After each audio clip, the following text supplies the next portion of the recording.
السلام عليكم ورحمة الله وبركاته، أهلا وسهلا بكم، شرفتوني هنا على قناة المتواضع. النهاردة هنشرح موضوع مهم ألا وهو السقوط الرأسي السكوات.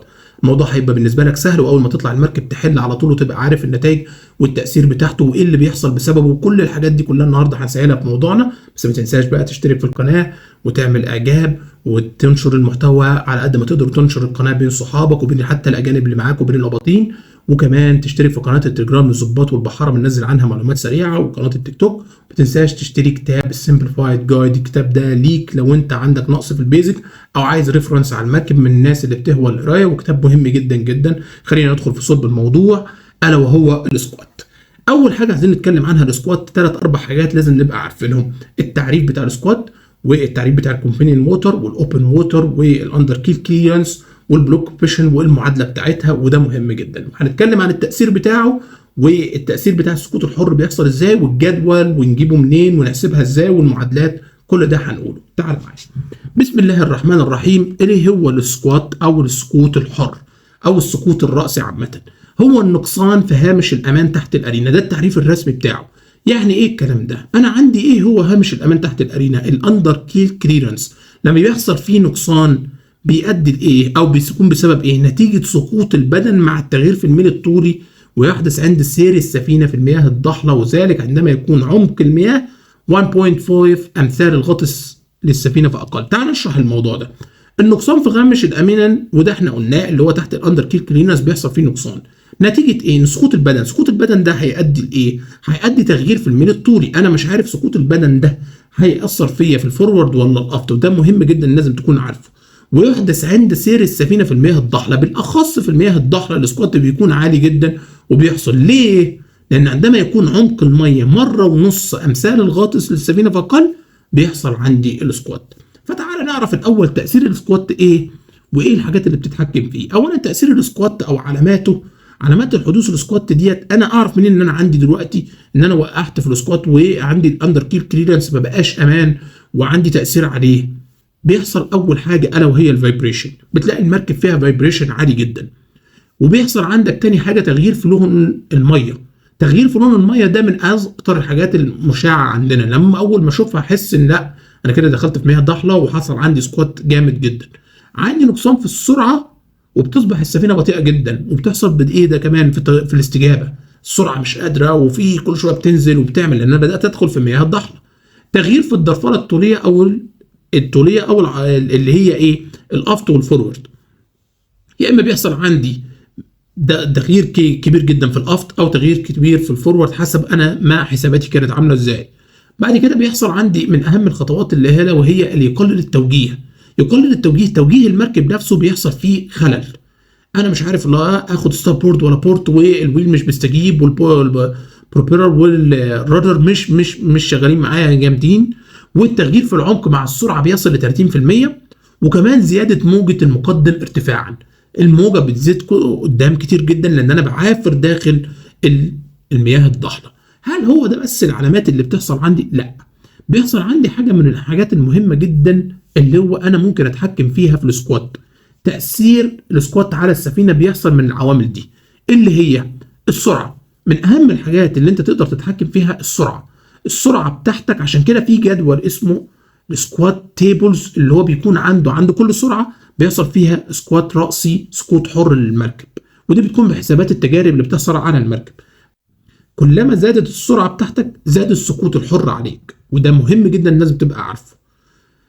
بعد كده عندك حاجه اسمها المعامل الحجم للسفينه، اللي هو البلوك بوزيشن. كلما زاد المعامل الحجم ده، زاد عن النسبه الطبيعيه بتاعته، زاد السقوط الرأسي بتاع المركب. يعني انا عمال مش عارف المعامل الحجم بتاعي قد ايه، وما بحسبوش وما شفتوش في الستابيليتي بوكليت اللي احنا قلنا بيتجاب من عن طريقه، بيحصل عندي مشاكل.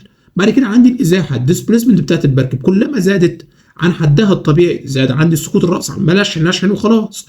والغطس بتاع المركب لازم ابقى عارف ان كل ما العمق بيساوي 1.5 الغاطس، يبقى انا عندي كده مشكله هتحصل فيها السكوات. فبحسب السكوات ازاي؟ الاول اول حاجه لازم ابقى عارفها البلوك بوزيشن والكومبانيون ووتر، اللي هي المياه الضحله. المياه الضحله بتتعرف عندنا اللي هي المياه الضيقه، او المياه اللي بتكون خلال نهر، او الابحار خلال نهر، او خلال كوستال الليمت بتاعه قليل جدا، فده بيسموه الكومبانيون موتر. عشان كده بيحصل عندها سقوط رأسي عالي جدا جدا فوق ما تتخيل. فوانت بتحسب حساباتك بتبقى بتكير قوي عند فكره المعامل بتاع السقوط الرأسي في كومبانيون موتور او المياه الضحله، وده اللي هنشرحه النهارده.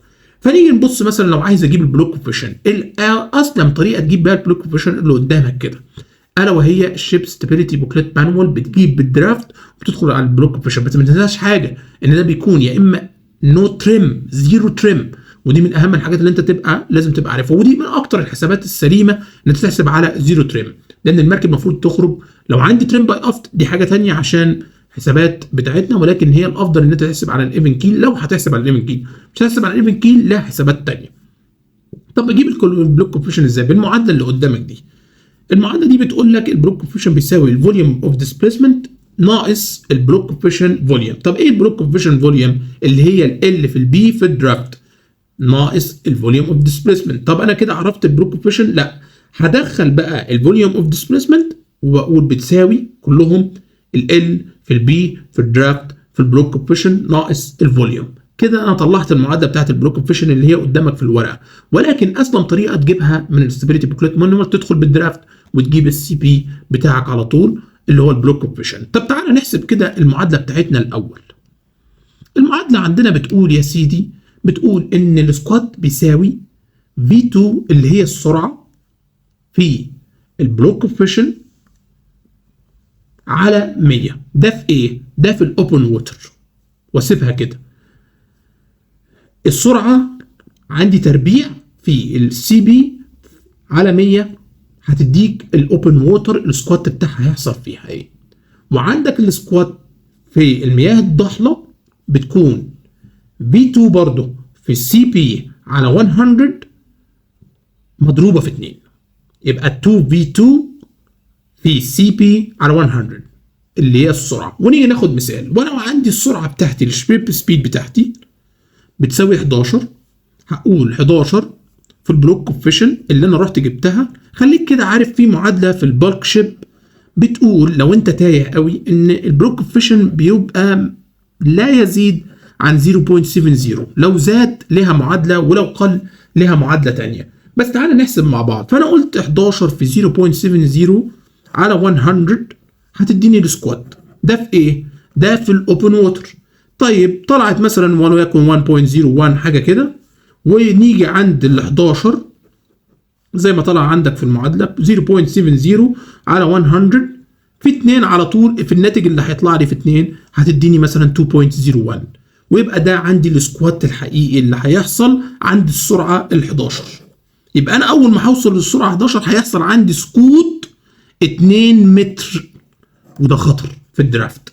فانا لازم ابقى عارف ان انا ما اوصلش للسرعه ديت ولا ازود سرعتي، بس بحسب عندها، لازم احسب عندها. تعال نشوف بعض المعلومات المهمه ليك. بص كده في الصوره اللي قدامك، شايف الصوره اللي قدامك ده بيقول لك ده شيب سكوات فورورد اور افت، عشان احدده هو فورورد اور افت depending on ship trim and block coefficient. واداك امثله حلوه جدا، دي بتساعدني انا كبحار كمان. يبقى خدها سكرين شوت وخليها معاك على المركب. لو الايفن كيل عندي with block coefficient equal to 0.70، ده لو انت مركب بالك، كل مركب لها حساباتها بس انا بديك مثال، هيبقى عندك نو تشينج اوف تريم. لو المركب ايفن كيل والسي بي اللي هو 0.70 اللي هو اصلا المثال بتاعنا اللي ما بيزيدش عنه، يبقى انا ما عنديش تشينج في التريم، فكده السكوات هيبقى عندي مفيش اي سكوات خالص. الايفن كيل والسي بي جريتر ذان 0.70 squat B will be forward and will be trimmed by the bow due to the squat. تقريبا كده انت بدأت تفهم معاه. لو السكوات بقى جريتر عن ال 70 دول بقى السكوات عندي فورورد، وهكذا في بقيه الامثله اللي قدامك في السكرين شوت عشان ما تضيعش فيها وقت.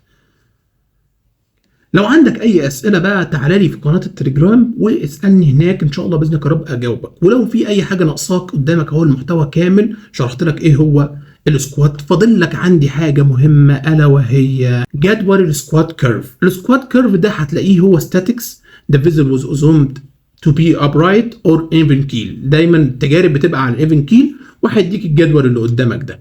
وعندك التاثير السقوط الرأسي على السفينه خلال تاثير المياه الضحله.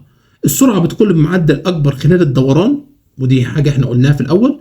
وبيقول لك كمان زياده كبيره في نصف قطر دائرة الدوران هتلاقي نصف القطر بيزيد قوي قوي قوي عن المعدل الطبيعي.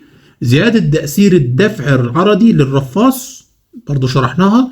زيادة الانزلاق الطولي، تغيير في الميل الطولي، هتلاقي انزلاق طولي ومعاك تغيير في الميل الطولي نتيجة ايه؟ زيادة. قد يكون تأثير الناتج عن الدفع العرضي في اتجاه غير مطلوب. اتمنى اكون قدمت لك لو حاجه بسيطه النهارده بسرعه في اقل من 8 دقائق طبعا او 10 دقائق.